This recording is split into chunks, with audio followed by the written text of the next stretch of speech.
کہتے ہیں ایک بھکاری کا ایکسیڈنٹ ہو گیا، بیچارہ ایک ٹانگ سے معذور ہو گیا، گھوم پھر کر مانگنے میں تکلیف ہونے لگی، سوچا کہ کچھ پیسے بچا کر ٹانگ کا آپریشن کروا لوں۔ ایک سینئر بھکاری سے مشورہ کیا، اس نے کہا تیرا دماغ خراب ہو گیا ہے، تو خوش قسمت ہے کہ لنگڑا ہو گیا، کل سے لنگڑی ٹانگ لے کر سگنل پر بیٹھا رہ اور کمال دیکھ۔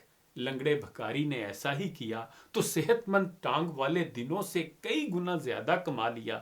بھکاری سمجھ گیا کہ لنگڑا رہنا ہی اس کے مستقبل کے لیے بہترین ہے۔ اب ذرا اس کہانی کا پاکستان کی حکومتوں کے طرز عمل پر انطباق کریں۔ پہلے ہم کرونا کے نتیجے میں آنے والی امداد پر بڑے خوش تھے اور اربوں ڈالر کی وہ امداد بھی اشرافیہ ہی کے کام آئی، عوام کو تو اس میں سے کچھ نہیں ملا۔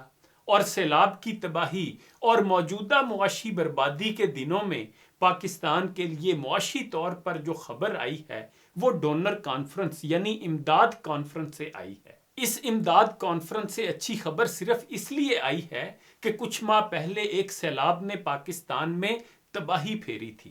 اس امدادی کانفرنس کی کامیابی پاکستان کا وہی حال کر رہی ہے جو لنگڑے کا کیا۔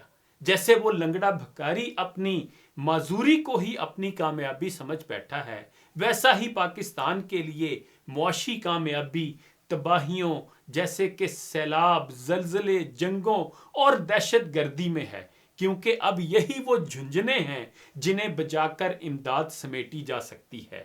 Exports, manufacturing, I T, tourism وغیرہ کو اب کنارے رکھ دیجئے۔ ریاست کو اب ان فضولیات میں کوئی دلچسپی نہیں۔ اندرون سندھ سیلاب کے شکار لوگ بتاتے ہیں کہ مہینوں ہو گئے، پانی آج بھی کھڑا ہے۔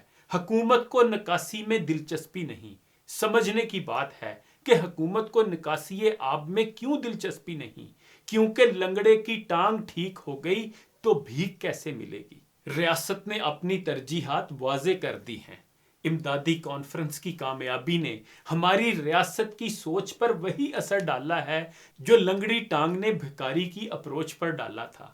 یہاں مختلف شکلوں میں تباہی و بربادی پر واویلا کیا جاتا ہے اور امداد وصول کی جاتی ہے۔ ریاست کو لنگڑی ٹانگ کا چسکا لگ گیا ہے۔ کوئی ان سے ٹانگ کا علاج کرانے کی بات کرے تو اس پر ان کی کانپیں ٹانگنا شروع ہو جاتی ہیں۔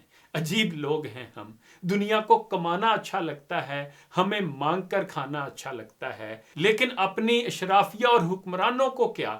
انہیں کیا خبر ایک خلقت ہے کہ نفرت سے بھری بیٹھی ہے، ایک طوفان ہے کہ لوگوں نے دبا رکھا ہے۔ اور فیض نے بھی ٹھیک ہی کہا تھا کہ ہم ایسے سادہ دلوں کی نیاز مندی سے بتوں نے کی ہیں جہاں میں خدائیاں کیا کیا۔